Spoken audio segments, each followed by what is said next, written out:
Welcome back, everyone. It's me, Tygarlily, and I have a special guest with me today in the studio. We got a couple special guests today. What's up, everybody? We're back. It's back. It's time for GDQ and Anton Line today. I am so freaking excited. It is, there's things in the air, right, when it comes to a new console launch. I see some friends hanging out with us today in chat. We got Will. By the way, not my fault that I'm late today. I'm just going to throw that out there. We've got Cool Cat. We've got all sorts of new faces here hanging out with us today. We are celebrating the partnership between Anton Line and GDQ to show off the launch of the Switch 2 and of some speedruns. Lily, take me through it. Yes, we are so excited for the Nintendo Switch 2 launching on Anton Line today that we are going to bring you an amazing show. We have a partnership today with Games Done Quick. If you don't know who they are, let me tell you more. Thor? Okay, you're throwing it back at me. Yeah, so GDQ, this is actually kind of a little bit of a surreal experience for me because you know a thing or two about my sleeping habits. I go to bed and I usually do one or two different things. Either I'm listening to Warhammer lore, for the Emperor, or I've got GDQ on the background as I go to sleep and listen to some Dragon Warrior runs and stuff like that. So getting to be even a small part of today's show, for me, is kind of like a dream come true. So I'm very excited for today's broadcast, for sure. That's amazing. And we're going to continue playing new Nintendo Switch 2 games throughout the week. So Anton Line, we broadcast every single day of the week. Tomorrow, for example, we have Stormbreaker. He'll be continuing his Pokemon Scarlet playthrough with you guys, which I know you've been enjoying. So here, twitch.tv/AntonLine, you can catch the newest in gaming, the newest in technology every single day of the week. You can also find amazing deals like the bundles that we put with the Nintendo Switch 2. I see we have a bunch of good friends here today calling out the Naruto shirt. Thank you so much, Wonder J. We've got SNK in here as well. Like I said, we've got a lot of great friends joining us today for today's stream. Yeah, I'm just excited, right? Like I said, there's something in the air about a new console launch. I got to see some pictures online of everybody kind of standing in line. And of course, make sure you guys are tuned into our socials because Anton Line is dropping all the news about the Switch 2. So if you haven't picked one up yet, Anton Line is going to be your best place to go ahead and grab one of those. But it's all about community here today, right? Anton Line likes to give back, and who better than a big partner like GDQ to celebrate just community in general. So we've got, what speedruns are we looking at today, Tygarlily? We have Pokemon Scarlet, and then also Legend of Zelda? Tears of the Kingdom. Yeah. Tears of the Kingdom. I have to get it right this time. So Zelda Tears of the Kingdom, which I'm really excited for. So Games Done Quick does speedruns. I used to watch them at DreamHack, and it was just so amazing seeing what they're able to do. So I'm excited to share that magic with everybody in chat. And we love Nintendo. Games Done Quick loves Nintendo. So here on Anton Line, we're doing all things Nintendo during the launch day. Did anybody secure their console today or last night? It was wild. It was pretty, like I said, it's always a kind of a stamp in time when it comes out with the consoles, right? I can't believe we're on the Switch 2 though. You know, what year is it? I got gray hair coming in. I remember the N64. You actually posed the question to me last time. What games are you excited for the Switch 2 coming out? For me, on this Nintendo Switch 2, so at the end of the year, Pokemon. So I'm excited for the holiday season because we're getting a new Pokemon game. What about you? I'm all about the Donkey Kongs, right? So I actually, took a trip to Japan a little while ago, and I hit the button to kind of cross the road, and I heard do-do-do, do-do-do-do. And I was like, what? Wait a second, that's Donkey Kong. And so that's always kind of had a special moment in my heart for sure, whether it's the old cool school soundtrack and that stupid minecart level. So I'm excited to see the Switch 2, what they bring to the forefront with their new Donkey Kong. Being able to just destroy the terrain, I'm a big fan of that for sure. Well, I'm real excited. So Anton Line is your destination for all things video games and technology. And then today, we're going to introduce you to some awesome speedrunners. But before I do that, I do need to toss that to church so church can take over. Are you saying you got to take me to church, Lily? Is that the cue right there? Baby, take me to church. I want to meet this person. Yeah. That was the Hello, everybody. Welcome. I am here representing Games Done Quick. Games Done Quick, we are a charity speedrun marathon. We raise money for various charities through speedrunning. Both of you have said, we've got some great speedruns here. So we're going to be starting off with Pokemon Scarlet and Violet on the Switch 2 in beautiful 60 FPS. I'll hand it right over to the both of you if you want to introduce yourselves. Everyone, my name is EDDAKAT. I've been speedrunning for almost 12 years now. Been on GDQ a few times, both hotfix and mainline events. Really excited to be here playing some Scarlet. And with me, I've got wonderful commentator Dino. Hey, I'm Dynam. I've been speedrunning Pokemon Switch games for about 2 years now. Emphasis on this lovely game that we have right over here. So I'm really excited to be here on Hotfix with Ants Online and coming this pretty cool run. All right. So to start things off, this is going to be a Starfall Street speedrun. You're also going to notice that we are not at the beginning of the game. That is because we are doing what we call a single story run. Pokemon Scarlet and Violet is broken up into 3 different storylines. You've got Victory Road, which is like your traditional gym badges. You've got Starfall Street, which is what we're doing here, which is sort of the like evil team storyline. And then you also have the Path of Legends, which is kind of like how you upgrade your ride Pokemon Koraidon. This is going to be just that one storyline, and those categories we start after the school section. So we've already gone through school. We have our ride. It just cuts out like 50 minutes or less on the Switch 2 of tutorial stuff. So we've got ourselves a Quaxley and a Lechonk. We'll talk about how we got those, and then everything else is pretty vanilla. So I think if there isn't anything else, I think we can get started. Yeah, we're good whenever you're ready. All right. So go ahead and start in 3, 2, 1, go. All right. So I'm going to do a slightly modified version of the route today. The Switch 2, needless to say, it is significantly faster for Scarlet and Violet. And so there's going to be a lot of experimenting, a lot of things like that going on over the next few days to see things that, you know, the game came out in 2022, so like things that may not have been faster before might be faster now. So, yeah, so just really testing some things out and going from there. Yes, thankfully, Pokemon Scarlet and Violet were one of the games that were slated for a free performance update. And as you can see, it is absolutely stunning to see everything in solid fashion, like all the Pokemon that are like strewn about. Granted, it lets us run into more Pokemon, but it's really a sight to behold, honestly. Yeah. So one of the first things you're going to notice that I did is I am doing these sort of like backward jumps up slopes. That is some speed tech that we use. It basically lets you climb slopes that are steep enough for you to slide down, but not steep enough for you to climb on. And the game basically allows you to jump if you're sliding forward. If you're sliding backward, it does not. So all you have to do is turn around and then sort of mash jump to get up there. Well, you'll see that a few times during the run. Yeah, one of them will be coming up fairly shortly. Just doing some movement here, hoping to find a bird, actually, because Starfall Street being one of the single story categories of Scarlet Violet, as EDDAKAT mentioned, there's Victory Road, Standard Gym Rush, there's Path of Legends, which is going around beating all of the large Titan Pokemon, following Arven's storyline. This one in particular is pretty interesting because it introduces the mechanic of star barrages. In Scarlet and Violet, there are star bases, and in order to tackle these star bases and beat the bosses, you need a minimum of 3 Pokemon. So as EDDAKAT showed up earlier, we have our starter Quaxley, a Lechonk that we caught in the tutorial sections of the video game, and now EDDAKAT is catching our 3rd Pokemon, which is going to be a Rookidee, which is a normal type or a flying type bird that will eventually evolve into a very strong steel flying Corviknight. Yeah, so if you're seeing somebody go for record in this category, you'll actually not see them catch a Rookidee, or at least this, certainly not one right now. You'd actually see us try to catch a Corvisquire, which is the 2nd stage, a little bit later on. It comes at a higher level, one less evolution you got to sit through, but there is a chance that they don't spawn. So it's, for something like this, it's better to just snag the early bird.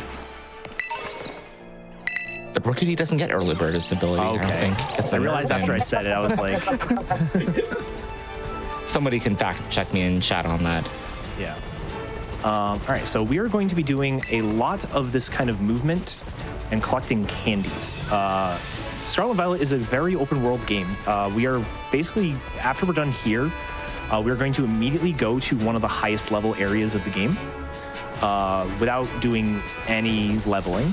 And the reason we can do that is because there are no trainers in the overworld, no forced battles, I should say. There are trainers, but you don't have to fight them. And yeah, so we're gonna basically collect a bunch of rare candies. We're gonna level ourselves up really, really, really, really high, and then sort of take things on. But it does mean this beginning section is kind of long without a lot of battles. So to kind of make it a little bit more exciting, what we're doing is a modified version of the candy route where that first fly and picking up those 2 candies over by the lighthouse are actually not normally required. Instead, I'm doing that because I'm going to go ahead and fight the first Titan, Cloth, because Cloth gives us the ability to dash. Dashing lets you go a lot faster. The downside is it is obviously a fight you have to get through, as well as a kind of long cutscene afterwards. So we try any category that we can skip Cloth, we try to. But like I said, we're not exactly sure how a lot of timing lines up with the new Switch, so just giving things a try. It was very exciting. There was a lot of discourse in the Switch Pokemon speedrunning community last night when the Switch 2 got released during the midnight releases, and everybody was like testing out things and doing any percent runs to see how things have changed. One of the Japanese runners in the community by the name of Carolio did a run last night and basically saved half an hour over the original Switch 1 route, which is absurd. Absolutely absurd. But yeah, so we're just gonna go ahead and take out the Cloth here. Phase 2 of Cloth is always a little bit of a trouble for any main Pokemon that you're trying to use. Cloth has an interesting ability called Anger Shell. Anger Shell. I was gonna say Shell Armor, but that's a different ability. Anger Shell, which basically, once it gets below half health, its defense and special defense drop, which is really good for us, but its attack, special attack, and speed both double. The stat changes themselves aren't really the problem. The problem is that there's a really long animation associated with all of those stat increases and decreases. So you never want to almost KO the Cloth. You basically want to KO it from over half health.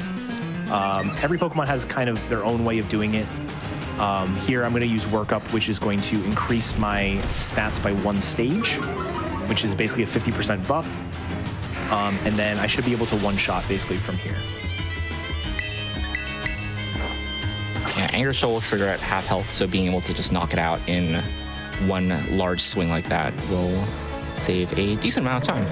Oh, yeah. Goodbye, right. Big Crab. So we are now going to sit through a cutscene. So I guess now is probably a good time to talk about sort of how we set up the save file, because that's actually something that has changed in the last 2 months or so. Yeah. Go ahead. Oh, yeah. So in the last couple of months, there's been a little bit of discourse about setting up these sort of single story setup after school, after the tutorial saves, just because the first like 45 to 50 minutes of the game play out roughly the same every single time. You start out your house, you get your starter Pokemon, you go over to the academy to start school, you meet up all of the main characters, and then you get your right Pokemon, and then you head out on your big open world journey.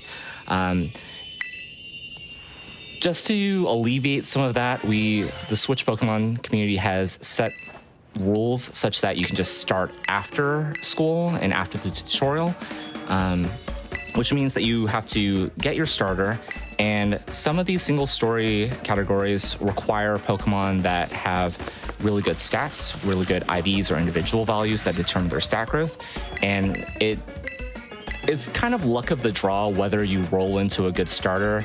If you get a bad one, you kind of have to reset, save, do things all over again, keep rolling for a new starter. What has happened recently is that there was a vote to basically set these saves by trading in an egg. What trading in an egg does is that so normally if you trade a Pokemon, it will get traded experience. It'll get a 1.5 boost to experience depending on the region, which kind of messes up with the levels. And then you also have to take into consideration that you need badges in order to make sure that higher level traded Pokemon will still obey you, as in most Pokemon games. If you trade in an egg, however, the trainer ID will link to your save file, basically. So it won't. It's a traded Pokemon, quote unquote, but it isn't a traded Pokemon. So it basically acts as if your own. That, along with the fact that if you can breed Pokemon with basically just try and get the stats that you want, pretty much, through breeding. So we can have a really good Pokemon that we can trade in and basically make the RNG of getting a starter much, much, much less than it normally would be. EDDAKAT, if you want to tell your story about setting up your file today, just as an example. Yeah, I was going to say, so one of the really nice things about the Switch 2 is that it has the ability to transfer like all the data from your Switch 1 into your Switch 2, so you don't have to like set everything up again.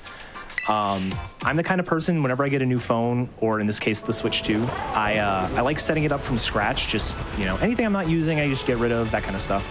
But because of that, none of my save files transferred over. So I actually created this file this morning. Now, I did already have eggs ready to send in, but I essentially started this process at 8 o'clock this morning, my time. And by 11:40, I had already finished a run. So not just set up my save file with a effectively perfect starter, I had already done the hour-and-a-half run. So it is so much easier to get the stats you want, and everyone's kind of on an even playing field, because a lot of times you end up with some people just have a better duck than some other people. And there's really not much you can do about that unless you want to sit there and, grind out the first 5 minutes of the game for 3+ hours sometimes. So this solution's a lot better. This is actually perfect. So we're going to be doing this pretty long movement section, like I mentioned. And one of the worst things that you can see during this movement section is a blizzard. We have a blizzard right now, and this is running silky smooth. It's so beautiful. We do still have to worry about the fact that, there's a lot of like white dust on my screen that is a little bit harder to see through, as well as if a lovely Pokemon like a Drifblim were to show up, it's just going to get blown across the screen. But there's no longer this sort of stuttering that you might have seen on the original Switch. This feels really, really nice.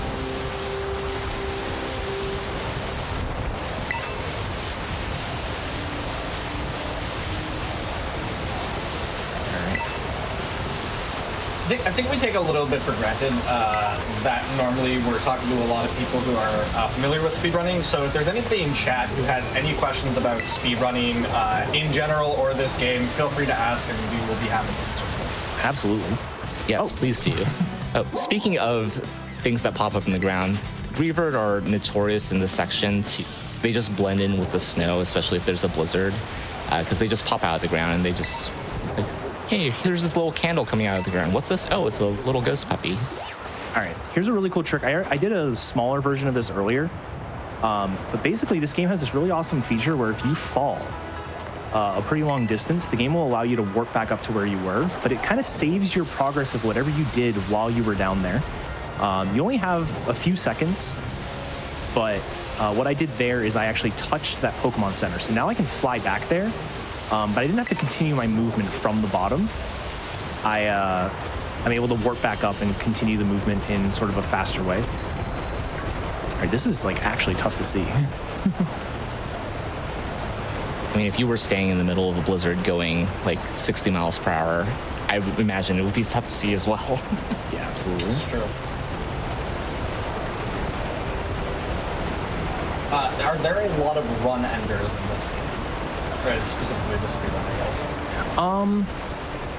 Not especially. It's going to depend on which category you're running. This category, the last couple fights can go not the best. But usually there's a lot of time wasters. The Switch Pokemon games are full of these kind of fights where it's like, you're never gonna like really lose your run to a certain fight, but man, you could lose 30, 45, even a minute sometimes. So it's really sort of depending. This run has a fight that's a great example. The second star base we do is going to be the fairy base, unless a very specific thing happens. And the fairy base, we're going to be setting up X attacks, which we'll explain when we buy those. And the Ortega can kind of counter those X attacks by using a move called Charm. And it's like every charm I get, I just have to use another X attack. And if he decides to charm 4 times, that's 4 extra turns I'm just wasting, sort of offsetting what he's been doing to me. Right. There's definitely less of a risk of like wiping to any given fight. Even if you do, it's pretty easy for most fights in Scarlet Violet. This category, in particular, I guess it will just be the Clavel and the Penny fights at the end where you can just like go back in. But yeah, it's just mostly time wasters rather than, oh no, I have to start all the way over from the beginning. All right. So here we're going to buy X items. X items are, if you've ever seen a Pokemon move that is like, oh, the attack dropped or the attack went up or things like that, that's talking about the stat stages. Every stat in the game, aside from HP, has stat stages. And you can essentially think of each stage as 50%. So if I'm at +1 attack, it means my attack is 50% stronger. If I'm at +2, it means it is 100% stronger, and then so on, so on. X items in this game are going to increase a given stat by 2 stages. Yeah, so it's effectively adding an extra 100% to the stat. So our first X attack that we use in a battle is going to double our attack. The second one will triple it. And this is really, really common strategy used in a lot of Pokemon speedruns. It's 1 turn and you can just double your output for the entire fight. It's really, really nice. It's, I guess, worth mentioning that X items used to be only 1 stage, but it was changed in Generation 7 to be 2 stages. So.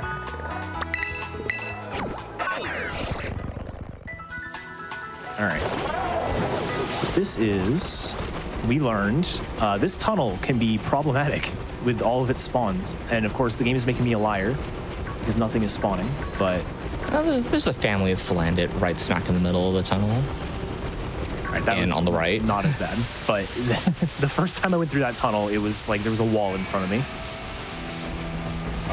Because, yeah, I guess one of the other upgrades, obviously, we're all talking about the frame rate, load times, things like that. They also made it so more Pokemon will spawn. Which, I mean, if they've got the performance to use it, may as well, right? But with more Pokemon spawning, it does mean that there are more opportunities to run into something by accident. Luckily, we haven't had some of the infamous, like, invisible Pokemon that you kind of hit their hitbox and it comes out of nowhere. We haven't had any of that in the 13 hours that we've had the thing, but... it's definitely noticeable, the increased spawns. Yeah, if you've seen the Nintendo Switch 2 trailer for Scarlet Violet, I think one of the scenes that they did was in the really big lake in the northwest region of Paldea with a whole bunch of like Slowpoke and whatnot and Gyarados. It is like that everywhere, even in these speedruns. Yeah, Glossiota Gym. Could not think of where I was supposed to fly. Yeah, all of this movement that we're doing, not only are we getting candies to beef up our Pokemon later, but we're also tagging all of these centers, these Pokemon centers, so that we can fly back to them later on to tackle all of the bases in their respective regions. And this is the last bit of movement, I guess, before we're going to do our first Star Barrage, which is exciting. The first Star Barrage we're going to be doing is, look how many Pokemon are here. There's so many. Oh my gosh, there's like 7 packs of Pyroar here. I've never seen anything like this. Wow. Anyways, the first one we're going to be doing is actually the highest level one. And of the 18 badges you can get in the game, it is the second highest level of all of them. And we're going to be doing it first because, I mean, as you may have noticed if you've been keeping track, we have grabbed a lot of experience and rare candies. By the end of this, our Corviknight, or our Rookidee is going to, I'm going to tag this, I don't need it, but just in case. Our Corviknight is going to be level 38 from, I think it's like 11 or 14 or something. And then our Quaxley, who is currently level 26, is going to be all the way up at 64. Which might seem overkill, but it's actually kind of not, believe it or not. That's not a slope. Let this be a lesson that eating copious amounts of sugar helps your growth. I am not a doctor.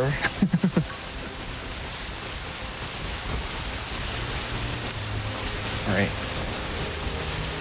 So coming up here, this is one of, there are probably like 3 areas in the main game. DLC has a couple too, but 3 areas in the main game that I think most people would say like, oh yeah, the Switch 1 kind of struggled with.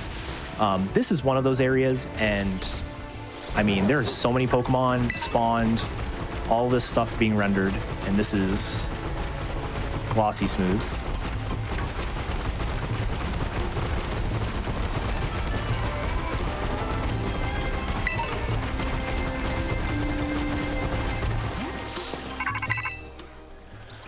All right. I have not done a single split. It's all right. Stream can't see your live splits. I was gonna say, I've got 6 splits that I've already skipped. So I know EDDAKAT mentioned like that this is the quote unquote evil team storyline. They're not really evil. They're just kind of misunderstood. Team Star for the Starfall Street storyline is kind of this like ragtag bunch of misfits that get in trouble with the Academy on occasion, and they've kind of set up their own bases around Paldea in kind of like this sort of like rebellious sort of act. Really, they're just misunderstood kids who want to be accepted. I could resonate with that. Also, I see a question in the chat. Think the performance will open up new routes in the future? I doubt we're going to see any like major change, but I would be shocked if we don't see anything. Especially any percent. There are a lot of things we did explicitly because doing it like the optimal way would be either extra load times or laggier. Specifically, while you're going through the gym challenge, there are a couple of fights that you have to do against your rival, and which town you do it in sort of depends on where you currently are, because the hold on, I need to make sure I'm menuing this correctly. Yeah, I can take over while you menu. Please. So for example, in the Victory Road storyline, after you beat 3 gyms, you fight your rival, or on your 3rd gym, you fight your rival Nimona, essentially. We used to have it so that, or I think the current route has you fight Nimona in Medali, which is the normal type gym, Larry.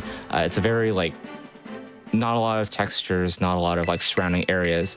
We used to fight that in Lavencia, which is Iona's gym town, which has a lot of like bright lights, huge buildings, lots of things around, and we intentionally reroute that to mitigate like the lag that comes with the fight, essentially out in the open area. Now, because of the enhanced performance, we we could probably just go back to that immediately, honestly. Yeah. There's also some, I think you had mentioned earlier that there are some sort of things that you could do with menus and collecting candies that allow you to alleviate some flies here and there. Yeah. But because of how fast the hardware goes, we can just fly anywhere we want, and it's not really a problem. Yeah, basically there's a couple different candy routes that all kind of end up at the same end level. And you basically you can sorry, I don't know why this is so hard to menu while I'm talking. Some of them like add like the current fastest one has an extra menu where you're like giving candies to Pokemon, but flies one less time. So like you do one less fly menu. But you're gonna see after this, I've already done some flies, but we'll try to point it out. The fly menu in this is so much faster, and the load, once you've like selected your destination, you fly there, it is like 2 seconds where it used to be probably like 8 or 9 or even more. It is remarkable. Okay, so yeah, we got all of our candies. Apologize for stammering through that.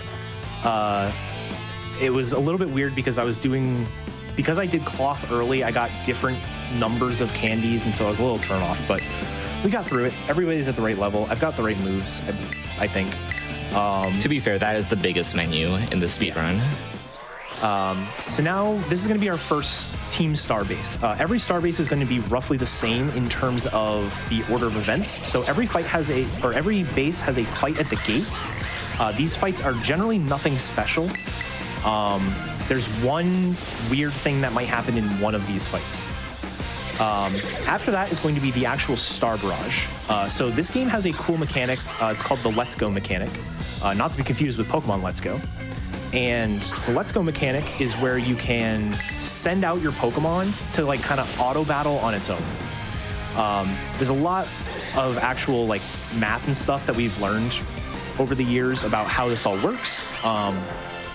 But basically what it comes down to is if you have a type advantage, even if your level advantage is not very good, if you have a type advantage over the Pokemon that you're auto battling, you will generally win.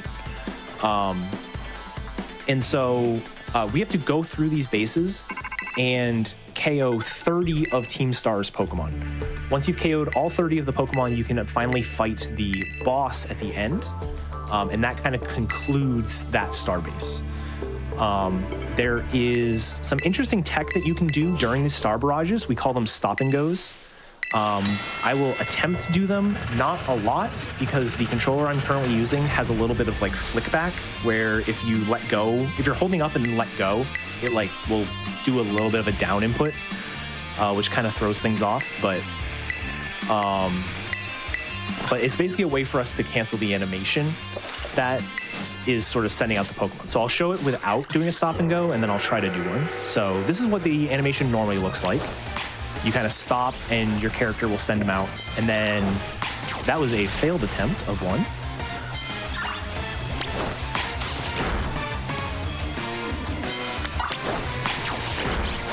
Surely number 5 will work. That's what I'm saying. Surely number 6 will work. Corviknight is not getting good luck when it comes to its... All right, there we go. All right, the animation happened, but it didn't actually send out the Pokemon, so I'm kind of mad. Poor Lechonk did not do very well. Yeah, although we dumped all of our experience candies into Quackable and Corviknight, Lechonk's still level 8 right now, so it's just kind of along for the ride. Yeah, it's literally there because we need 3 Pokemon, not because of anything else. All right, yeah, I'm going to... There we go, finally. Nice.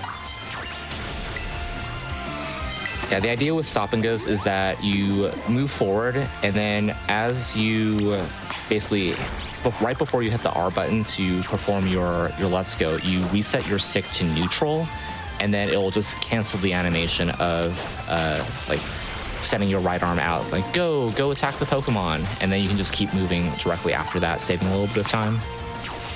Yeah, the main issue is because you have to go back to neutral. The controller I'm using likes to flick back to down instead of doing it appropriately, so it's just a little bit trickier.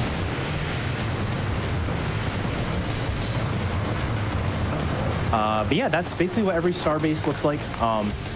That one is the hardest one, both in terms of layout as well as because it's the highest level, it's going to be a bit tougher for our Pokemon to get through.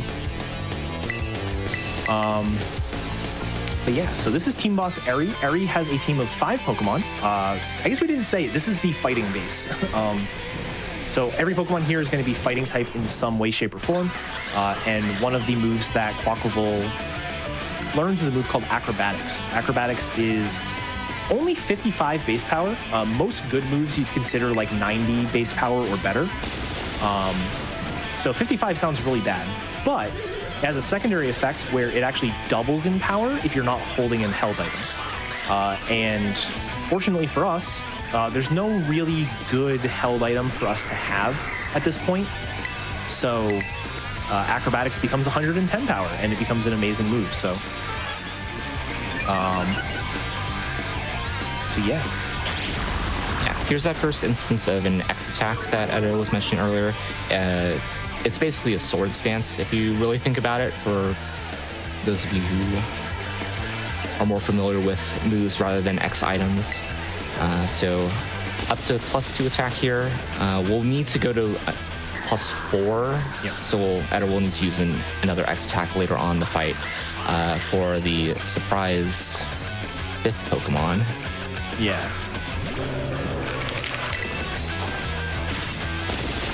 We don't do both of our setups on Pissimian because we basically set up on Pissimian the first one because we need the +2 attack to get through Annihilate, and Annihilate hits really hard.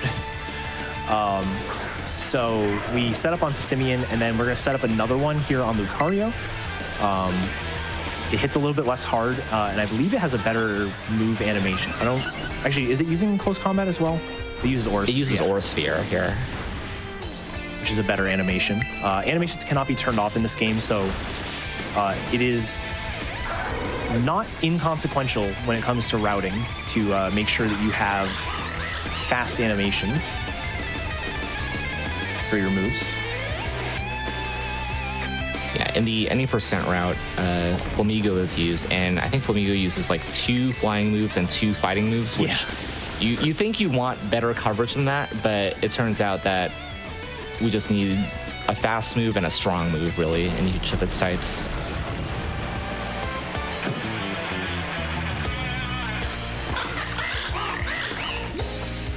Also, we just beat up a car. Shout outs to Street Fighter 2. We did just beat up a car. So I don't actually have my old splits because I did technically PB last night or this morning. I could pull up my splits and compare. But yeah, that Eri fight, the fight alone. So I split after the barrage is done, and then I did the fight. If I remember right, it's like 20 seconds time save for the exact same sequence of events in battle. Is just 20 seconds faster. I am behind technically because I did a slower start. Like you don't normally beat Cloth.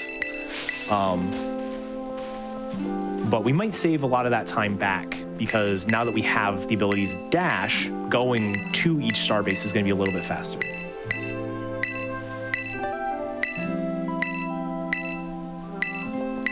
All right.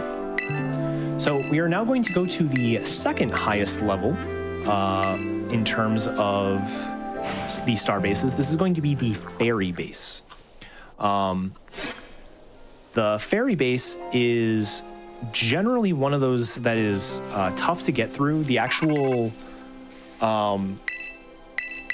fight at the end is... There are some mean moves on some of those Pokemon, so hopefully we can get through it. But we have a fun strategy to sort of finish out the battle, which I'm excited to show off. Oh, yes.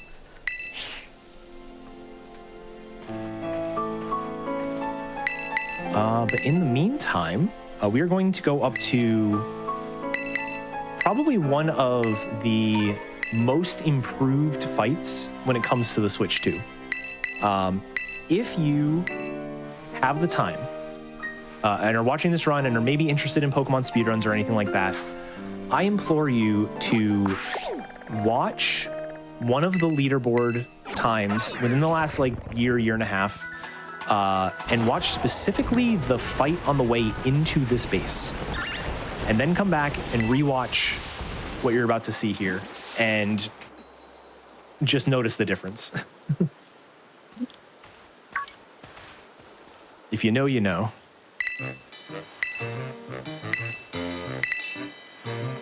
So, oh jeez. Of course, right when I'm about to talk, it does that. We are here. We're celebrating the Switch 2. What are y'all excited for on the Switch 2? So I am definitely excited for Pokemon Legends ZA. I know it's going to be both a Switch 1 and a Switch 2 release, but obviously I'm going to put work into the Switch 2 version. I am also, I think I heard, was it Thor in the opening, talk about the Donkey Kong, the new Donkey Kong game, which I am very excited for. I am a lover of DK64, and I know it's not going to be the same game, but I'm very excited. Yes, shout outs to DK64randomizer.com, which when we're not doing Pokemon speedrunning, we are doing some Donkey Kong seeds over there, which is pretty cool. I myself personally, not only I love Pokemon, so ZA obviously big ticket for me. Who loves Kirby Air Ride? Because I am so excited for Kirby Air Riders to come out. I screamed when that intro came on during the direct. I am very excited for that. That is in the past decade, one of the games that I have been most hyped for hearing. Exactly. I couldn't tell you how many like hours and days I've spent in City Trial just like messing around with my friends, like doing like local multiplayer growing up. Yeah, I mean, I'm sure that's the same for everybody, but yeah, we back in my, when I was a kid, that was the go-to game. It was Kirby Air Ride.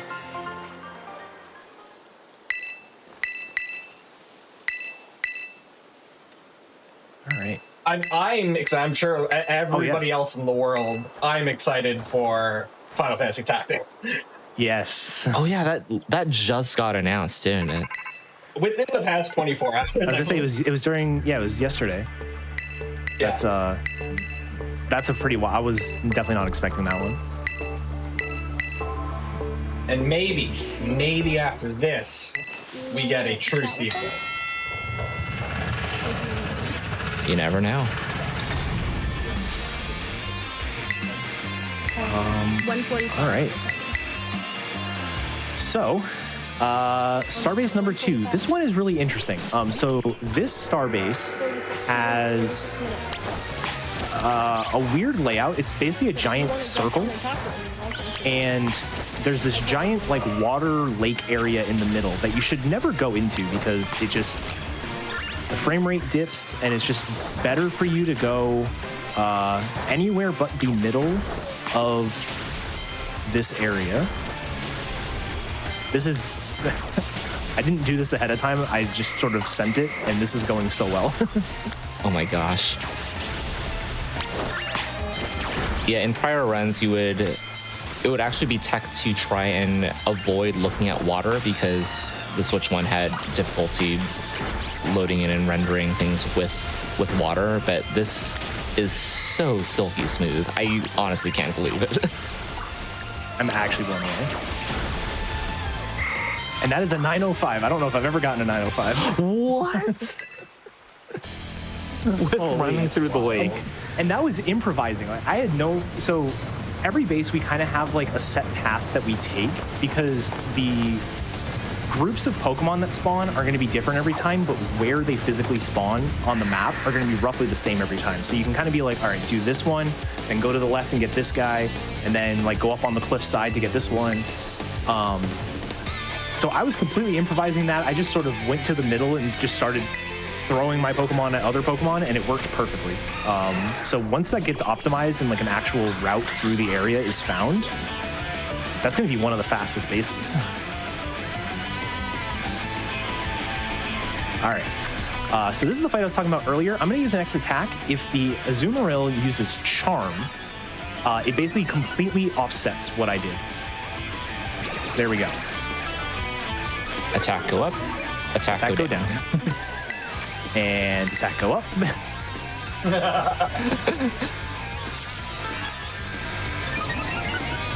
Yeah, ideally we want to see play ref here from Azumarill, and attack go down. I think the maximum amount of charms that I've seen from this Azumarill is like 7. Don't say that. If I see too many, I will have to figure out a way to fix it, but that is good. And we did not get a defense drop or a attack drop, which is good. And then I am acrobatics. Okay. Sometimes Pokemon notes are like a flowchart, effectively. It's like, if this happens, do this. If this happens, do that. And so I was just like making sure I'm on the right line. Like, yeah, you're fine here. I'm actually going to do what I did in my run earlier today by accident, and acrobatics this and then wave crash the other two. I am using, full disclosure, it is perfectly allowed, but I am using a turbo controller, and it is really easy to accidentally like click through. So like I'm hitting A to go to fight, and then I need to pick my move, and it's really easy. Oh, that actually could have been bad. Wave crash, yeah. Yeah. It's really easy to accidentally click all the way through the menu and select the wrong move, so I kind of gave myself like 2 chances to pick the correct move. But we didn't talk about Wave Crash. Wave Crash is an incredibly powerful move. I want to say it's like 120 base power, but it has recoil. So a third of the damage you deal will be dealt back to you in recoil.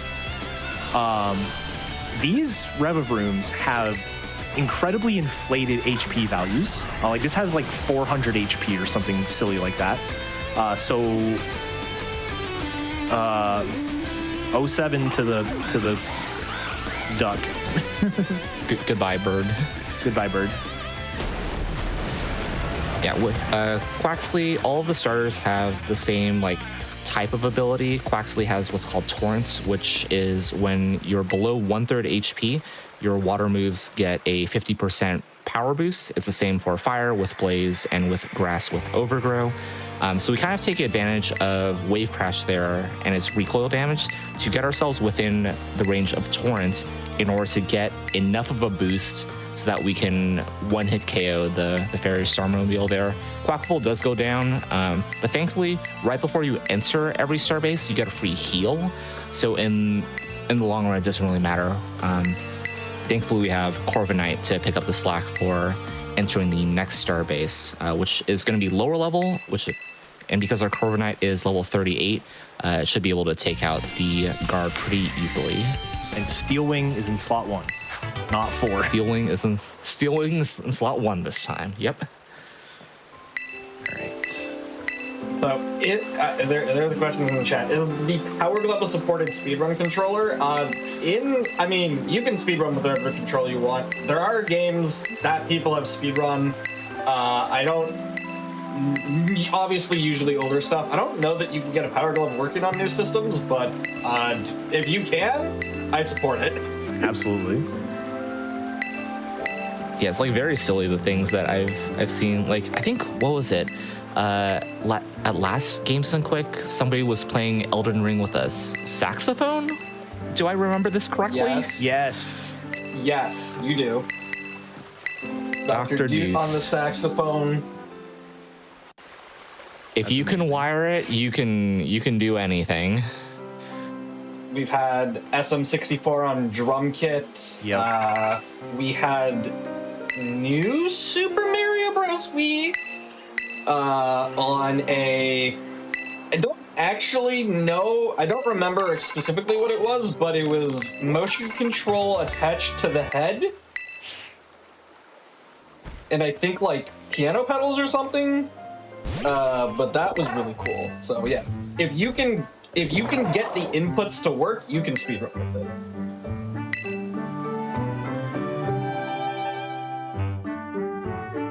be the most absolutely unhinged thing to speedrun a Pokemon game with? Trying to think outside the box of like what's already been done. DDR pads, saxophones, musical instruments. That peripheral for Pokemon Go? Oh, the Pokeball Plus. The yeah. Pokeball Plus. Yes. Oh, it's awful. Yeah, I've done it. Which is a legitimate controller for Pokemon Let's Go Pikachu and Eevee, by the way. Oh, really? Okay, never mind. That's not unhinged then. I take it back. Oh, it's kind of unhinged. There's one button. Okay, no, all right. I take it back. Somebody in chat said the thing that I was going to say is that people have like wired up circuits to potatoes or like various food objects that can send electrical signals and just like beat potatoes like Donkey Konga or something like that.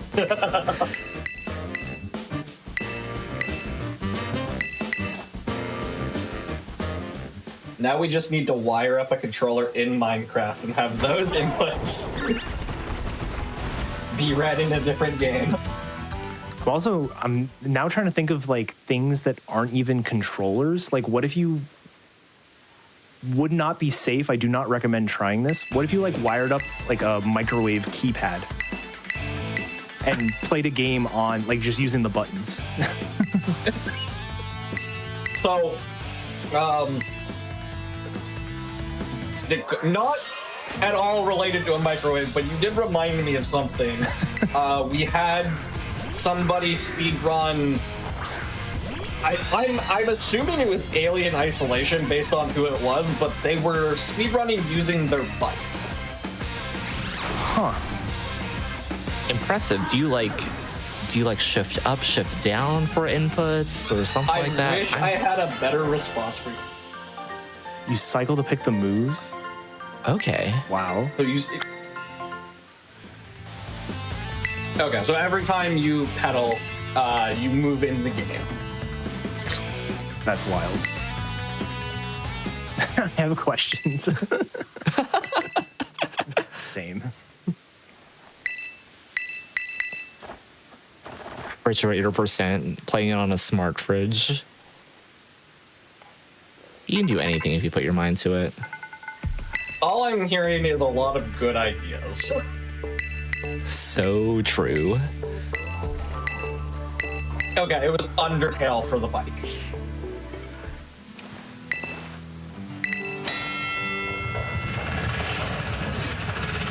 All right, this is the lowest level base. This is the dark base. I believe the game expects you to be here at level like 20-ish. So this one should be an absolute breeze. Unfortunately, Lechonk still can't help very much, but he's doing his best. It can. I'm trying to think like what the best matchup would be for Lechonk here. Like maybe Sableye even, because goes normal. I don't know. Well, here we're finding out. No, that did not work. Oops. Note to self: do not send out Lechonk against Sableye. All right, I feel the need to just YOLO all of my movement here because it like doesn't matter apparently.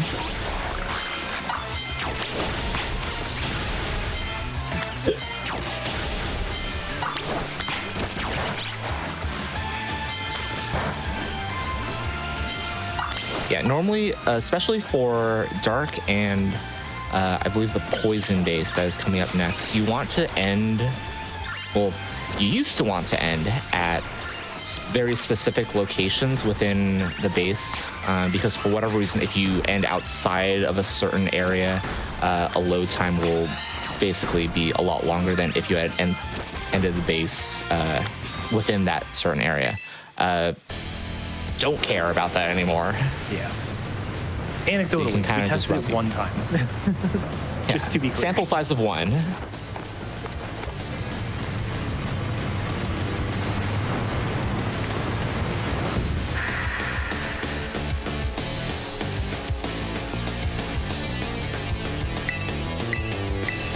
Fun fact about Yakumo, he is in universe. He is the one to make all of the themes for these Team Star battles and boss fights and whatnot. It's a very, very diegetic, I believe is the term.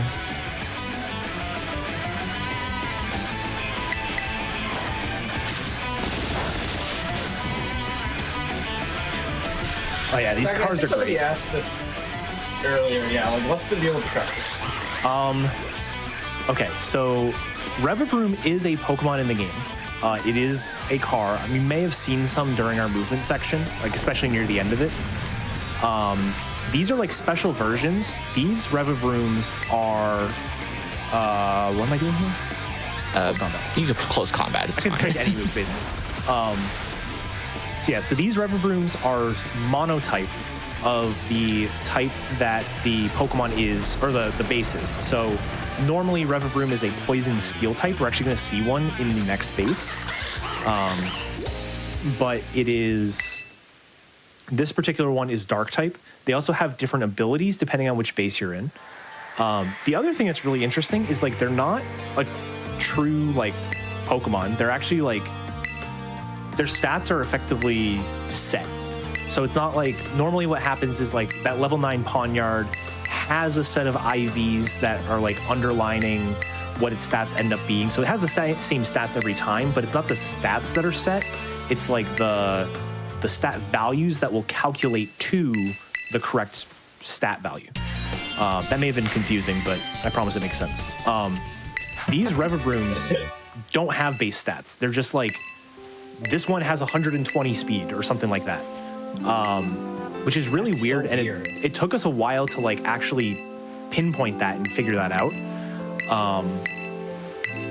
Luckily, Pokemon is like one of those game series that has like the most like documented stuff about the inner workings of the games, because people have put so much time into researching these games from both like a competitive standpoint as well as like the single player experiences. The speedrunners are all on top of like stats, stat calculations, damage calculations, as well as like there's a whole like modding community that, you know, there's like difficulty mods and things like that. So it's really like, there's so much information about this game out there that it's almost hard as a Pokemon runner to like go to a different game. Like I've been, the last couple weeks, I've been absolutely obsessed about Expedition 33. And it's so hard to route a game that you don't have all this information. Like, I don't know how people do it with like a brand new game anymore. Like that isn't Pokemon. Like it's mind blowing. But hit him with the spreadsheets. Yeah, I have so many spreadsheets over the years. If you would like to describe etiquette in one word, it would be spreadsheets. It would be. I think I counted once that I've got like 130 untitled spreadsheets just sitting in my Google Drive. If you want a more in-universe explanation for the Starmobiles, I think it's like a Revavroom plus, I want to say it's 2 Vroom powered by, it's either like Charcadet or Armarouge. Yeah. After every starbase, you get a little bit of backstory into each of the base bosses or the base leaders, and they kind of explain how they make the Starmobiles. I think they were originally made to like, as not to be like used necessarily, but as like a display of force, I think, just to say like, hey, we're strong and things like that. They're never actually going to be used. They just look really, really cool. How do you think they got the funding for those? Yeah, They're no just kidding. students. Wait, no. Ortega, Ortega funded all of this, I'm pretty sure, because like his dad has like it's like a big shot company CEO or something like that. Don't ask how I know all of this. Yeah, the funny thing just a about like speedrunner. the like one Revavroom with like 2 Charcadets or whatever like it was, is like there's one of them where like some of the stats line up if you were to take those and like add all their base stats together. Like it was weird where we're like, oh, this must make sense because it kind of works. All right, so yeah, this is the poison base. This area of the game is called Tag Tree Thicket. Knowing how the game might lag a little bit, you might be able to infer a nickname that this area has been given. But once again, we've said it like 100 times at this point. it is night and day between the Switch 1 and Switch 2. If you weren't here at the beginning of the run when we were kind of explaining it, the frame rate and the loads are all improved. And it's to the point where the any percent run for this game, which is around 5.5 hours, has already been brought down by about 30 minutes. And the console's been out for 12 hours. Like, it is remarkable how improved this game experience is. Like, both visually as well as just like the general experience of like, I'm playing through a game, I don't want it to feel a certain way. It is truly impressive. Yeah, it's a very beautiful experience now. And it's going to take some getting used to, just because like there are some things that, like I said, we do explicitly to avoid lag. Like if you've watched a lot of other Scarlet Violet runs, one of the things that a lot of people would do is like, you can like zoom in the camera, and just like, we would zoom in the camera and point it at the ground and like only tilt up a little bit so we can see where we're going. But like none of that's needed anymore. I'm sure it might still help a little bit, but yeah, I didn't pay attention to Corleo's 80% run, but because the game or this run is so long in 80%, we actually reset the game at a certain point, or like save and quit and then reload the game to prevent like memory leaks and things like that. I'm pretty sure we don't have to do that anymore, so that strictly saves like a solid minute and change.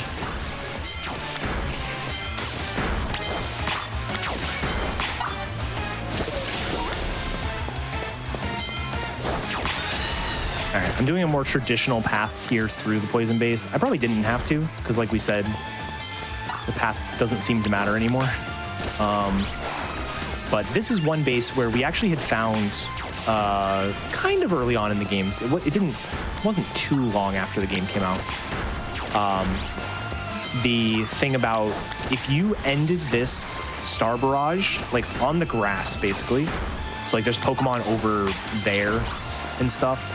If you ended over there, you would have a load that's about 15 seconds longer than if you were to end in the middle where I just did. And that was something we tested this morning, and that doesn't happen anymore. So.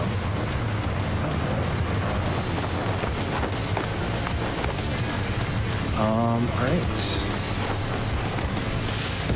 So this is EDDAKAT. Oh, go ahead. I was just seeing a question chat. Does the Switch 2 make Violet viable again?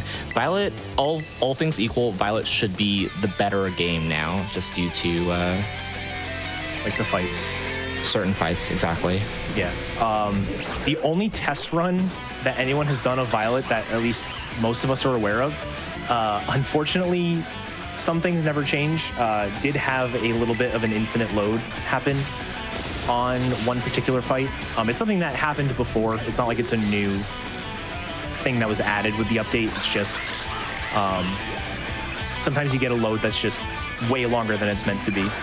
And unfortunately, the run ended there. But it, if I remember right, it was like pretty on pace. So it at least wasn't losing time to Scarlet.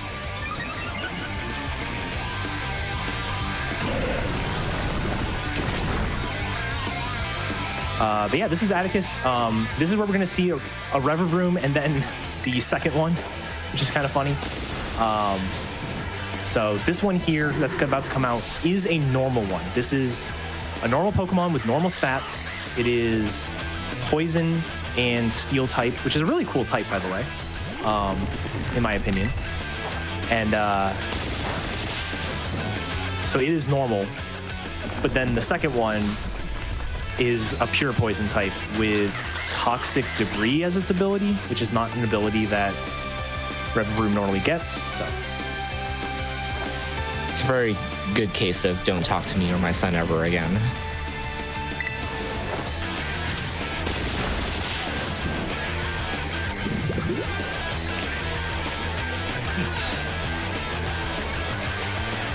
After this, one more base left.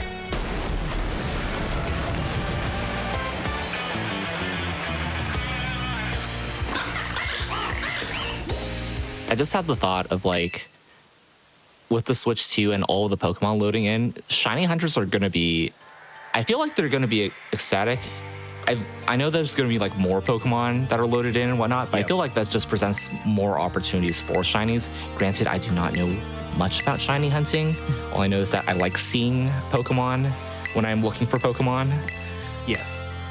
Yeah, more Pokemon should mean more chances, which is always good. That's why like there's like a disproportionate. A lot of people who come in may not watch a lot of Pokemon speedruns. Will come into a speedrunner's chat and be like, "Oh, have you ever gotten a shiny while speedrunning?" Because it's it's a pretty rare thing. But like the sheer amount of Pokemon you see while speedrunning, you're gonna run into a few.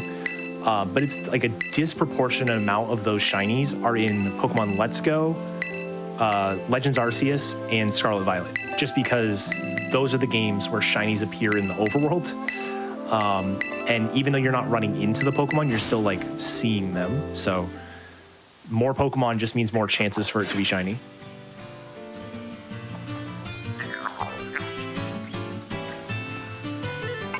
So real quick, might be, just in case there's anybody confused, I know there might be some Ant Online regulars who are a little confused why we're here, or there might be some GDQ people who showed up and aren't quite sure what's going on here. We have partnered with Ant Online. We're celebrating the Switch 2 launch. And for any of our folks who aren't aware, Ant Online is the go-to destination for all things gaming and technology. So be sure to keep up with their social medias, all of their social media accounts for updates. You can join their gaming community every day on Twitch, here on their Twitch channel, obviously, where they share the best deals and the hottest gaming news. Or you can go to antonline.com/community to stay connected.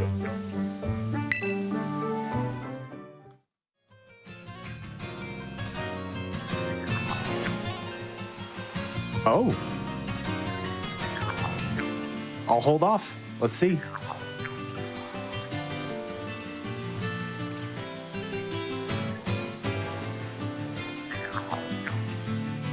Speaking of that, Church, we have breaking news. And I am so sorry, EDDAKAT, to take over the show from you, but we are here to tell you something super exciting. I heard you guys doing another drop for the Switch 2s. Really, tell me a little about that. So Ant Online has another drop of the Nintendo Switch 2s here in the next minute. So exactly 2:15 Eastern Standard Time, we will be dropping them. I am here to give you the news that it is happening. So we're flying in to tell you right now, Twitch. So make sure to get on there. I know, because people have been struggling to get actually Switch 2s, and Ant Online's doing everything in their power to make sure they have them available for you.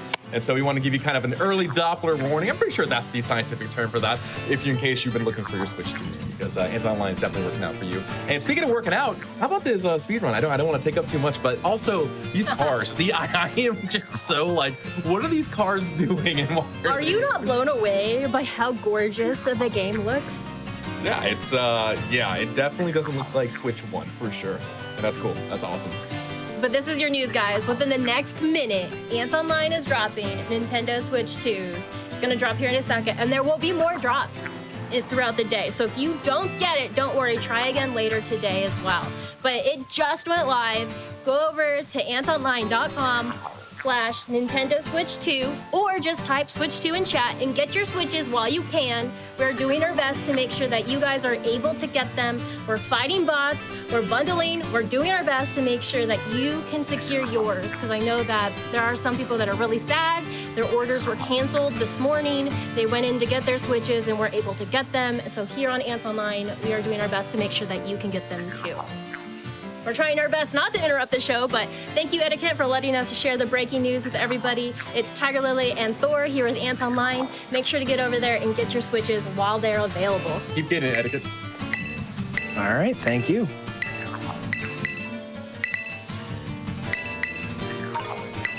All right, so we love the big cars. We're gonna see one more of them. We're gonna head on over to the fire base. This is probably the base that when most people played casually, they probably ran into thinking they were well prepared and were blown away by the level scaling, because the town I just flew to is where the second gym is meant to be. roughly around level like 17, level 18. And then you get right next door is this star base where I think the game wants you to be like level 30. It's quite a steep level jump. Yeah, I think each of the Pokemon that you fight in barrages has like a hidden level to it, and I think the ones in this fire base specifically is like somewhere between like either 20 and 25 or 25 and 30. Yeah, and then I want to say it's a very steep jump. The Mela fight itself is like 29 or something. Mm-hmm.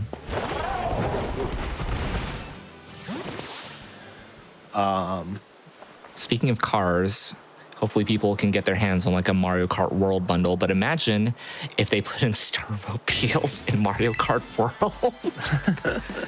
How absolutely ridiculous that would be. Starmobiles in Mario Kart World. Oh man, that would be awesome. It's the crossover we didn't know that we needed, but the one we deserve.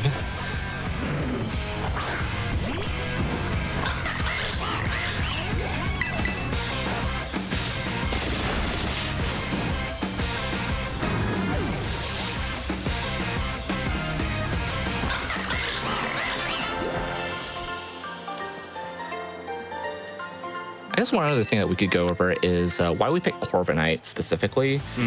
Before I think a Japanese runner by the name of Wataame actually pioneered this Rookity into Corviknight route. Corviknight is a steel flying type. Flying is a really, really good offensive type against a lot of Pokemon. It hits a lot of things for neutral, is super effective against things like the fighting base. Steel is super effective against things like Fairy, for example, and resists things like poison, etc. So really good offensive and defensive typing. The route before this used a Luxio that you would catch kind of near the beginning of the game as you exit Mesagosa from the east, and you'd evolve that into a Luxray just for the sheer base stats. Turns out flying Pokemon are really, really good. We use acrobatics a lot. We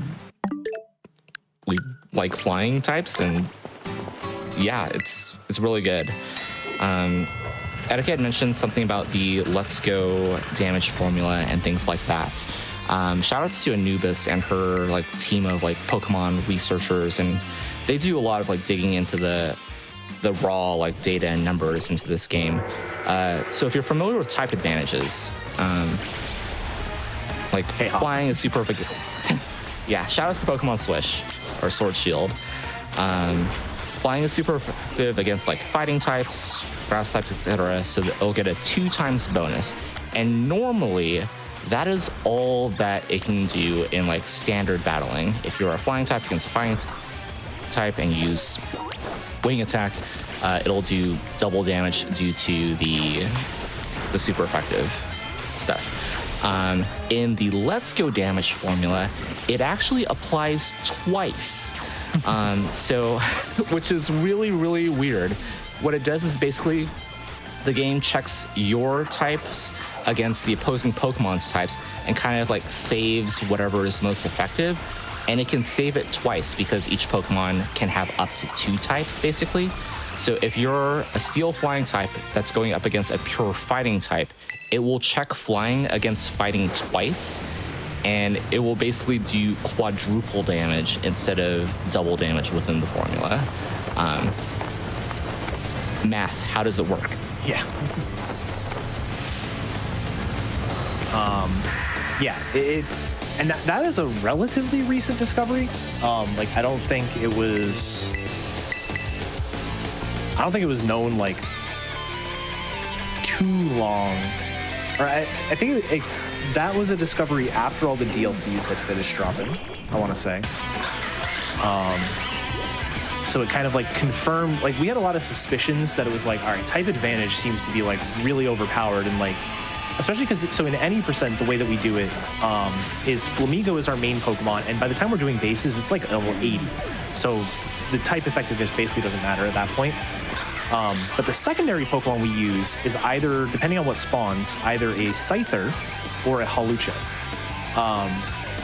And we noticed some things about like those Pokemon specifically and how they would perform better than we kind of expected them to, given their level difference. So like Scyther would blow through the fighting base, even though it was probably like a little bit lower level, like 5 or so levels below what it should be. And yeah, so we always had the suspicion that the type advantage really is what mattered. But getting like actual numbers behind it was pretty eye-opening. Another thing that's kind of interesting that we didn't really touch on. So Quaquaval is used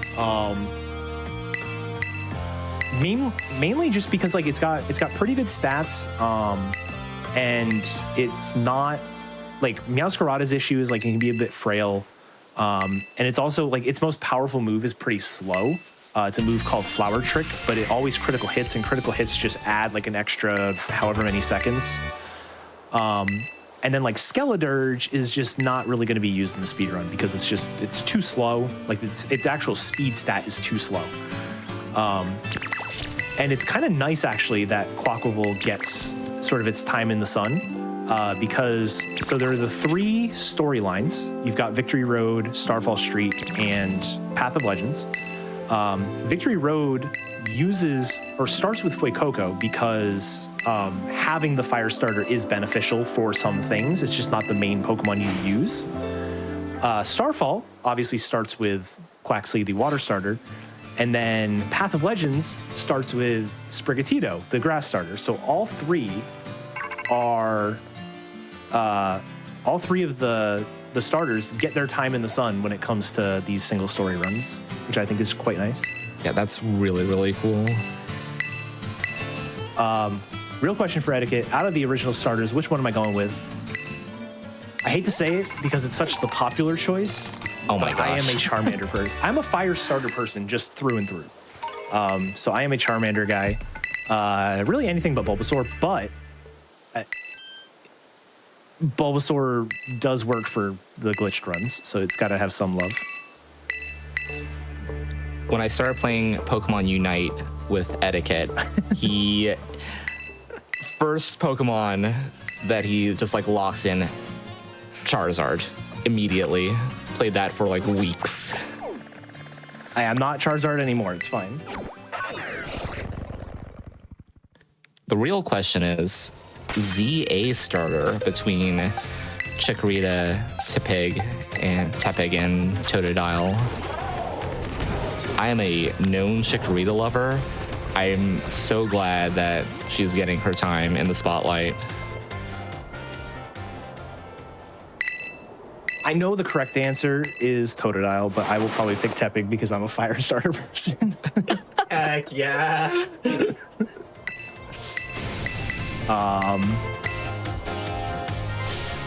Chikorita is a great Pokemon, that's all I'll say.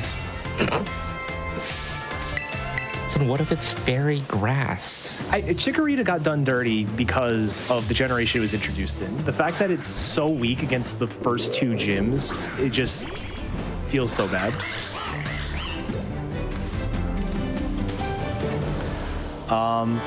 Oh, by the way, plot twist. Clive is not actually Clive. It's Director Clavel. Oh my god.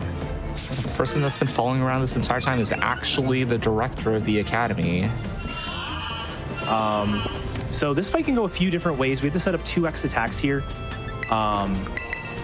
Oranguru has 2 things really that he can do right now. Foul Play or Reflect. So we got Reflect, which is fine. Not a big deal. We're gonna get put to sleep here because we got yawned on turn 1. We're gonna go ahead and heal off that sleep because when you are asleep, you cannot attack. And if you try to let your Pokemon wake up naturally, it has to take at least 1 turn of sleep, but it could be as many as 3. And with Dream Eater, that would probably kill us. I used the wrong move because of Turbo. It's fine. You can Aqua Step Poltergeist. Yeah, what I'll do is I will... Oh, you're also drowsy, so... I'm going to probably stall out. Yeah, stall out. And then I'll full restore next turn. Luckily, that's not very effective because that Foul Play would have killed us if it wasn't. Foul Play is a really cool move. It actually uses the attack stat of the defending Pokemon. So because I've been boosting my attack, that foul play does a lot more damage. But yeah, we'll heal that off, and then I can just Aqua Step here actually because yeah, Reflect is gone. Aqua Step is a move you're not going to see us use a lot. Basically, so all those stat animations cannot be turned off in this game. So those stat animations will play. So a move like Aqua Step is great because it increases our speed by 1 stage. It's a very powerful move, but it's just unfortunately like that animation just makes it take a little bit too long. Same reason why we're not going to see Close Combat a lot.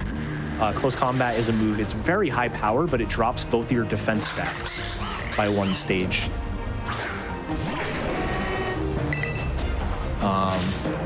But that's okay. We are officially through this fight. I just gotta basically mash A from now on.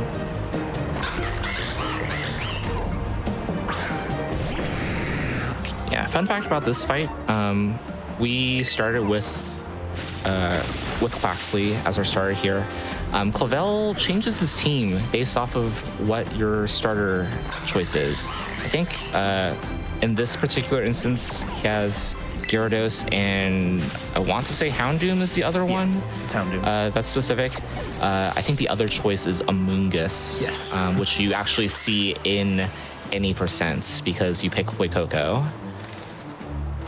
Amoonguss is a little bit of an interesting mon because it has the ability called Effect Spore, which is if you hit it with a contact move, it has a 30% chance to inflict a status condition on you, which is not the greatest thing in the world, especially if you get something like Sleep, for example. Yeah. All right, Ash or Red? I'm a Red guy. I did watch season 1 of the anime, but I don't know, Red, being like a 10-year-old kid and rolling up to Red in Mount Silver in Pokemon Gold was an experience, to say the least. Just the fact that like Red doesn't say anything is just such a power move. It really is. Not to mention that he has a level 81 Pikachu. Don't worry about it. All right, so we have one more fight here. Plot twist, he's not Cassiopeia, somebody else is.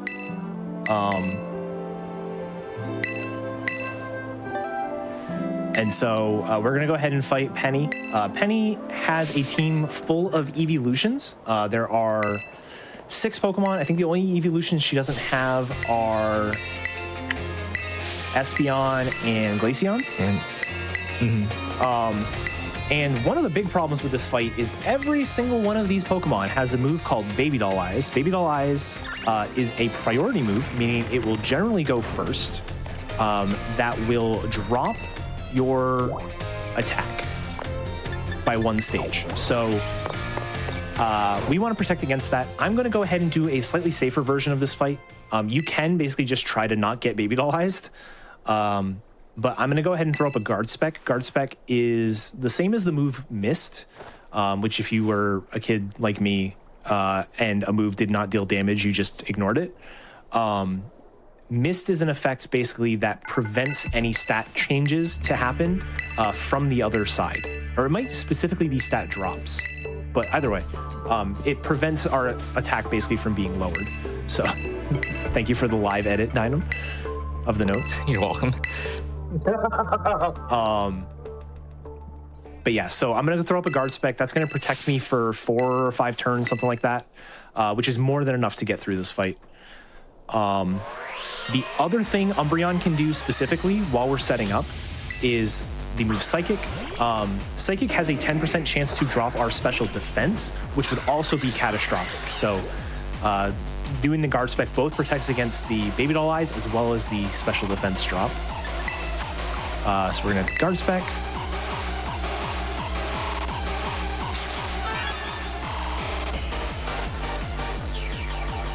And it's Psychic turn 1. I hate it here. Of course. Psychic turn 1 is what you want to see normally, but because I Guard Spec, I'm gonna have to heal during the fight. which is fine. Yeah.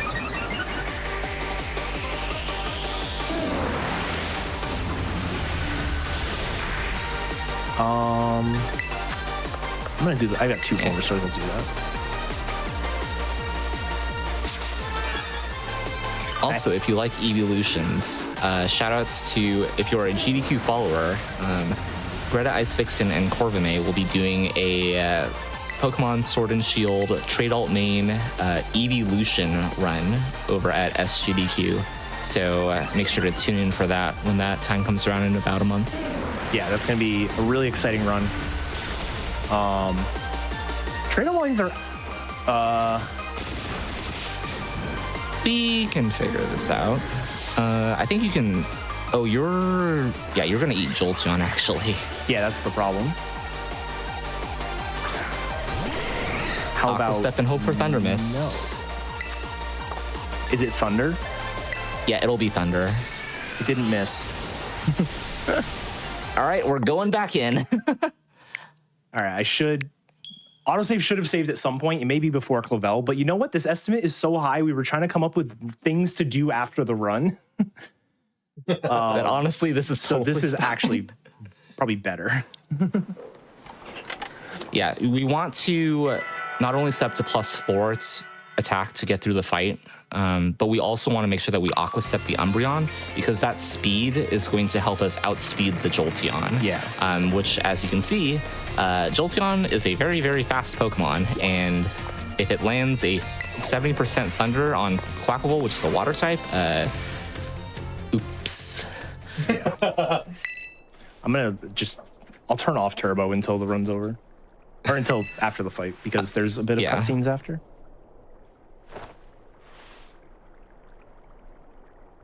Yeah, Turbo is like, we implement Turbo in the Switch PSR community just because we like promoting health and making sure that like you don't have to mash in order to stay like super competitive.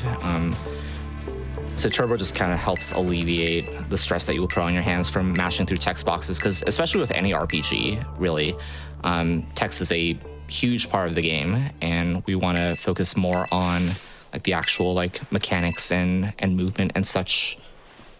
So Turbo is really good most of the time when you're paying attention to it. Other times, if we accidentally miss input, it can go a little bit awry. Yeah, for context, the Switch 2 boost that we're talking about in the chat,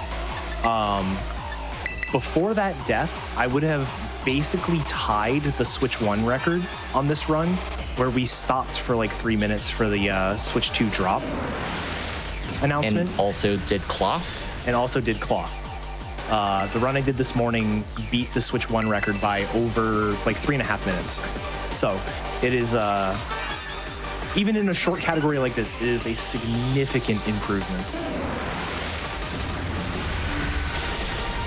I guarantee you're going to be seeing, if you're in the Pokemon speedrunning community, you're going to be seeing a lot of people doing Switch runs. Absolutely. Even if the runs end up like to be worse quality than like the Switch 1 counterpart, it's also it's a nice mood booster to get a PB in anything. So. Absolutely. Sometimes it just feels good to see green splits.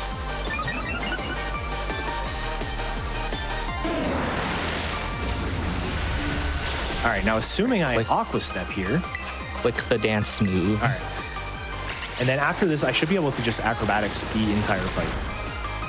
I will technically... We'll still have to watch out for Baby Doll Eyes after Guard Spec drops, but normally this should be fine. Yeah. Most of the time in Pokemon games, especially in the later battles where trainers get stronger, the decision making that the AI does tends to try and go for kills rather than stat drops and whatnot. So like Jolteon will try to go for Thunder, Leafeon will go for whatever grass move it has, Leaf Blade, I don't know. Probably Leaf Blade, yeah. Yeah, so ideally we should just acrobatics through the fight and not see a single stat drop for the rest.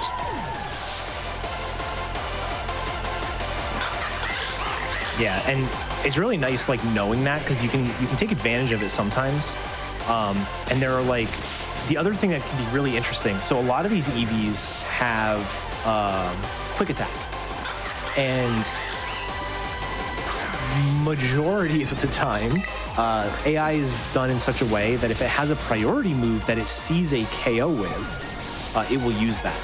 And so if let's say one of those psychics had crit me and I was down to like 20 HP, I would actually be able to like safely heal on a Pokemon like Flareon because I know it's going to go for quick attack rather than something like Fire Blast, or whatever dangerous move might exist. So it's it's kind of nice in that regard as well. You can kind of use the AI, the knowledge we have about the AI against it to have these more optimized battles.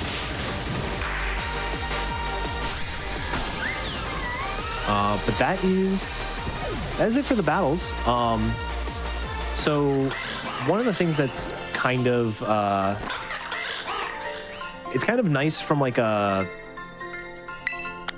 consistency standpoint, but is a little bit unfortunate in terms of some other things, is all of our single story categories have the same start time and the same end time. So they all start right when you get out of school, and you're sitting there in the middle of the plaza in Mezagoza. They all start at that point. You complete the storyline, and then at the end of the storyline, there's a big title card that shows up that says like Starfall Street completed, or Path of Legends completed. And you essentially wait for that to fade away, and then that is the end time. All three of the storylines have that. Unfortunately, the Starfall title card is a little bit further away than the other ones. So we do have a bit of cutscenes to get through, but it's not too bad. I guess now is a good time to ask the man in my ear, do we want to show off the in-game special treat? Okay. We're going to show off one more thing after this run, which is going to be exciting. Won't say what it is yet. But we have the time. This estimate was kind of set before we had the Switch 2 and knew that it was going to save so much time. So we've got the time. And people love Pokemon. That's what I've heard. I have heard people like Pokemon. This is known.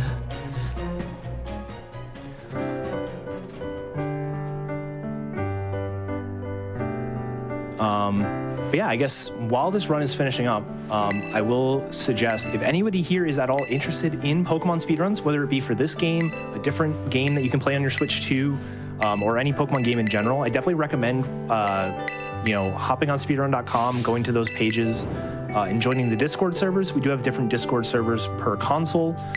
Switch 2 is going to be a little bit interesting to know if we're going to split out the Switch and Switch 2 stuff. Right now, everything's going to be in the Switch Discord. I say unofficially because I'm not in any sort of power there. But yeah, things will mostly be sort of collected there. Any new improvements and stuff are going to be found and talked about there.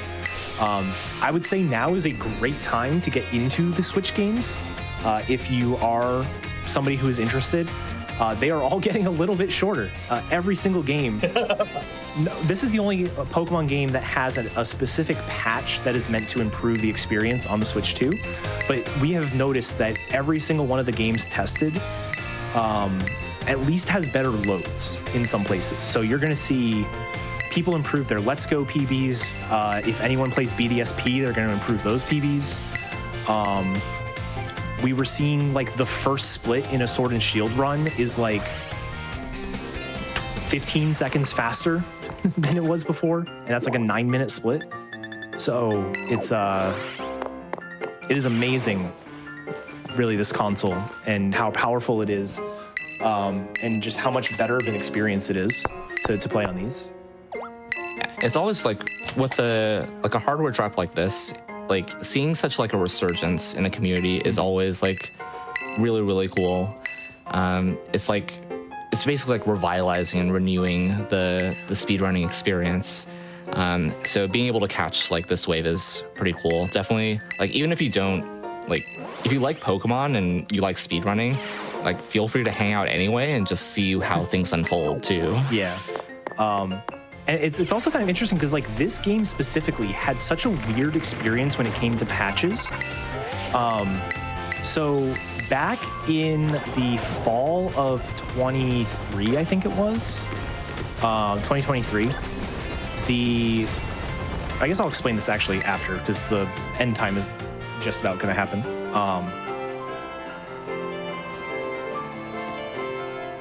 I had plenty of time to explain this. I'm going to explain it now.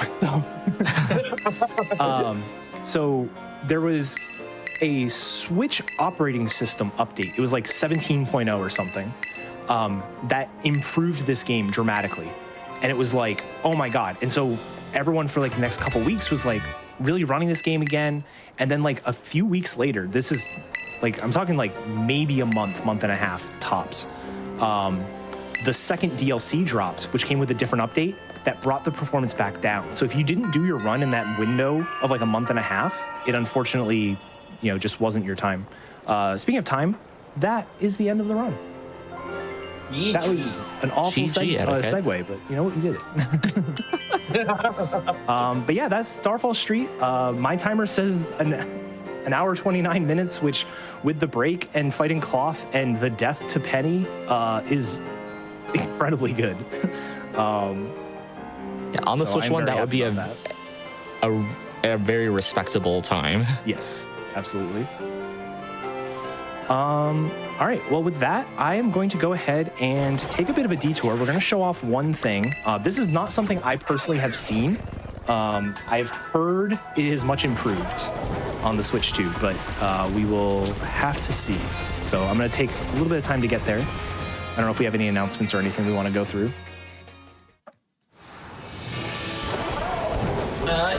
So just as a reminder,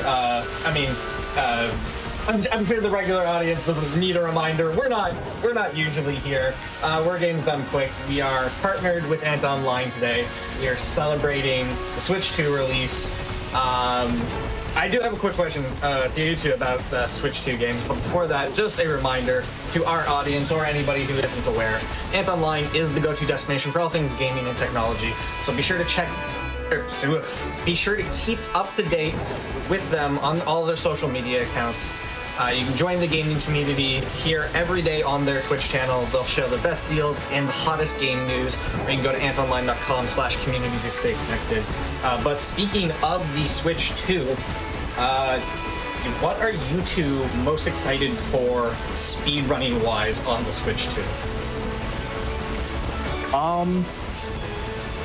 So I'll go first. I guess I am very excited for all of the old Pokemon games like I was sort of just talking about. I've been in kind of a rut when it comes to Pokemon speedrunning and not really knowing what to do, and this kind of gives me a reason to do all these games again. Very, very excited for Legends ZA coming out in the fall. The new Pokemon games are always amazing. And then I'm not sure. I always like seeing, like, it's not something I'm actually good at, but I do love seeing things like Mario Kart speedruns because it's a game that you're like meant to go fast in. So everyone kind of, when they play casually, have their own sort of way to do things. But just to see the speedrunners and like what they do specifically, because it's like it's one of those weird games where like casually you're supposed to go fast, but speedrunners are going to go even faster. So I'm really excited to see what kind of stuff comes out of Mario Kart World. Mm-hmm. Yeah, for me personally, other than the obvious like Pokemon ZA rehashing all of my runs and PBs from the older modern Pokemon games, I'm actually really excited for the Nintendo Switch Online GameCube like addition to the Switch 2 because they have announced that Pokemon Colosseum and Pokemon XD Gale of Darkness are confirmed for the online version of those things, and I myself love watching Colosseum speedruns. I do not own a GameCube myself, so unfortunately I have just mostly been a spectator, but having access to Colosseum, because it's like it's so hard to find a physical copy these days that isn't like less than $200. Yeah. So just having that so accessible, I'm really excited to see if there's going to be like a resurgence in Coliseum speedrunning, and just trying it out for myself too, because it's just a really cool game. All doubles battles. There's a lot of decision making and like flowcharts to follow. It's a very dynamic game in terms of battling. So I'm very excited to see when that releases. Yeah, I also didn't have a GameCube as a kid, so I like having those games accessible is like a huge like, oh my god, I might actually get to play them. All right. Oh,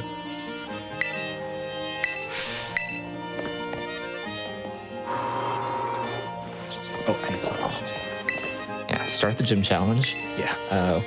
EDDAKAT has made his way over to Alfrenata, which is the area of the Psychic Gym. If you have... you did Victory Road for GDQ once upon a time, right? Yep. So if you watch that, you probably know what's coming up. All right. So every gym in the game has a gym challenge, and the gym challenge here is something called the Emotional Spectrum Practice. That sound I right? think that's right. It'll cut in. Yeah. ESP for short. And this is essentially a little mini game where you're supposed to match the emotion that gets thrown at you. And this is a game that would struggle a little bit, to say it lightly. And you would notice it on this camera pan. So let's see how this looks. Oh, that's smooth. The camera just glides. Oh boy.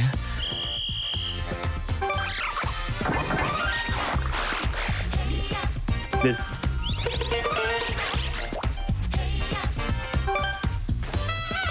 isn't gonna mean anything to anyone who like played the game once and never touched this mini game again. But like, as someone who's seen this probably like 50 times, this is so much cleaner. I love that EDDAKAT because you were actually playing on it for the first time, so you can tell the difference between the Switch and the Switch 2. Absolutely.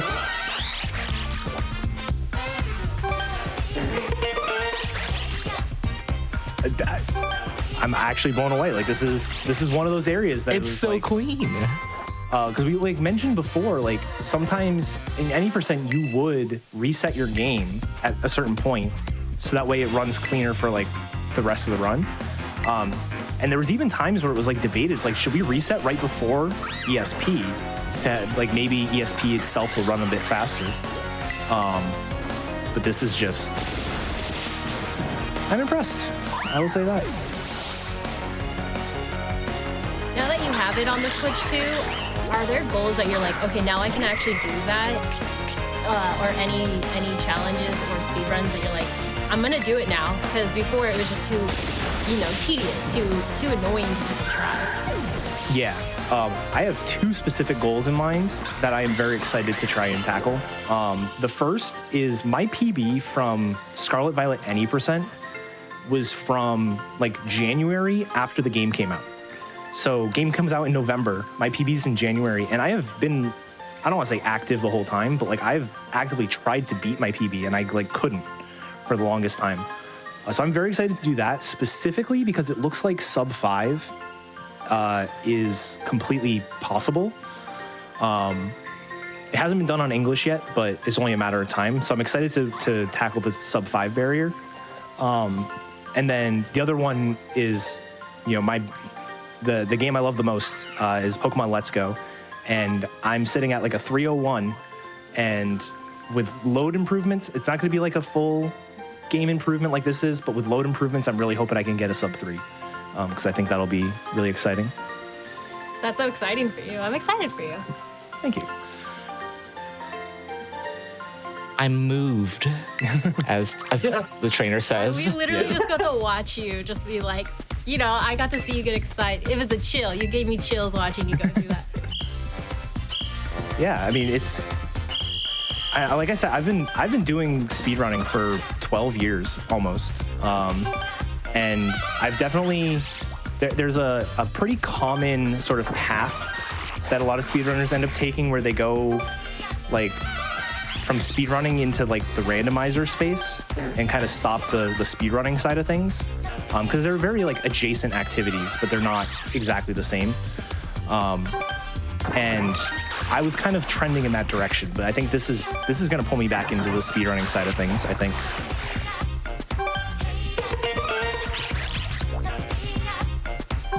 I can't believe this is so much faster. Yeah, just like knowing that things are so much more consistent on the Switch 2. Like, personally, I've only ever run the single story categories of this game. Any percent was a little bit too long for my taste, and like EDDAKAT said, like, it can be a little bit frustrating sometimes to do a long run and then have certain things occur that may not be within your control. I really want to run any percent this game now, just because I know that it will be so buttery smooth and consistent.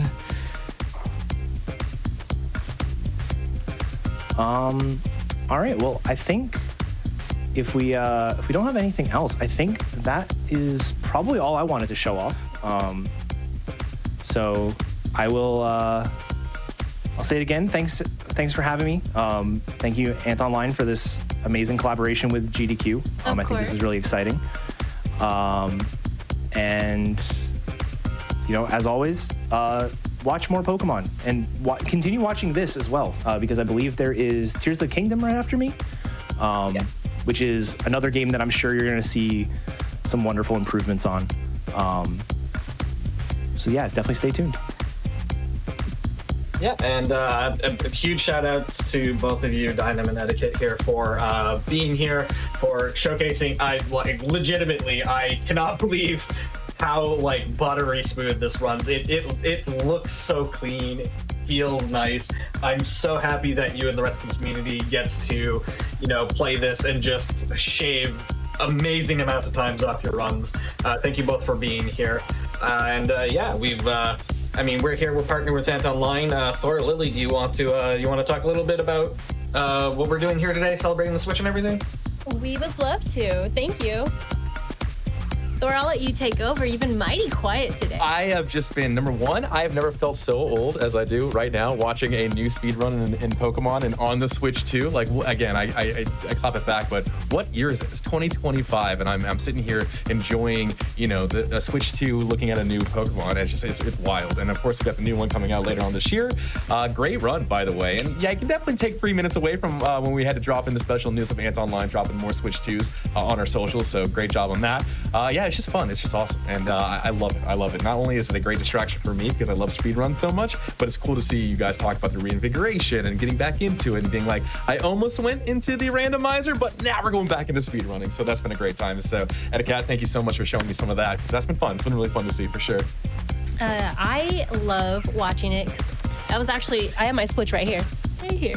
I got the Animal Crossing one, so it was really fun because I remember starting Scarlet myself, and rewatching you play through it today, EDDAKAT, was really interesting because I'm like, wow, this is a blast from the past. I can't believe the game came out in 2022, and now I'm able to see it again. But I want to get my hands on a Switch 2 specifically because it just looks so, what are you guys calling it? Buttery smooth?